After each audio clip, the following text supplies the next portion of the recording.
purpose of an ecological or environmental inventory is to gather highly individualized information about specific demands in a learner's natural environment related to all aspects of that person's life. That is, the need to live a quality lifestyle as independently as possible.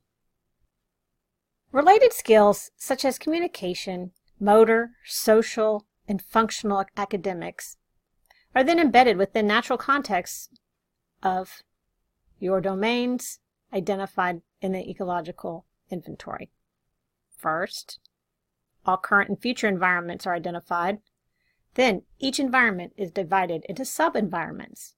Next, the teacher lists the activities that can happen in each sub-environment.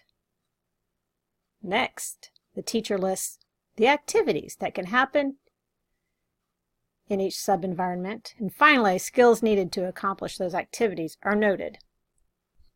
The underlying premise in this philosophy is that students with disabilities have the right to and should access the same environments available to persons without disabilities.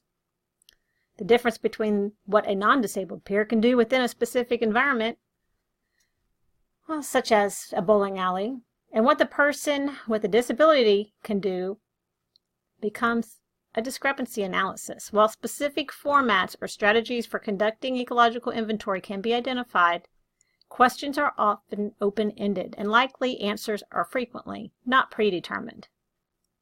As a teacher, you might interview and observe the person with a disability and non-disabled peers and access samples of the learner's work or set up situations to simulate the activity. Let's look at an example. Here we have Ben. He's 12. One of the domains of his ecological inventory is leisure. So the first thing that we'd look at, the current environments Ben uses to engage in leisure activities. We've identified school gymnasium, Little League ballpark, his bedroom, and the backyard. The next step would be to identify future environments. These are similar, but will look more adult-like for Ben, seeing as how he's 12, and his future environments will be perhaps community wellness center, university stadium, or the back deck. Now that we've identified the environments that Ben needs to have leisure skills considered, we'll consider the sub-environments within those environments. Dividing the environment into sub-environments makes systematic evaluation more manageable, similar to creating steps in a task analysis. One strategy for partitioning the environment is to think about unique spaces or enclaves. Think about as if it's a meal, with sub-environments being the different courses or components. So in the school gymnasium, sub-environments might include the locker room, the bleachers, or the gym floor.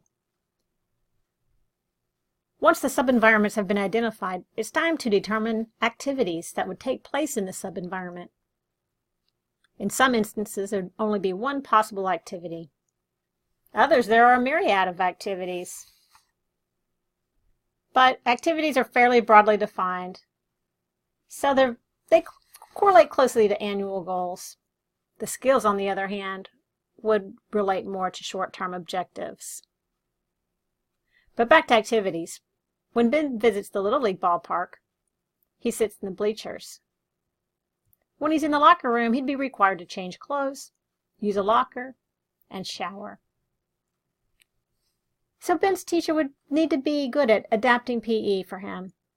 However, the special education teacher would also work collaboratively with the PE teacher to provide one-on-one assistance Ben needs in order to be successful.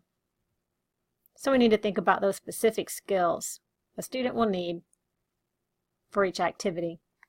In order to change clothes, what would he need to be able to do? At that point, you may decide he needs to tie his shoes. You would want a task analysis for shoe tying, and instruction would take place for that skill.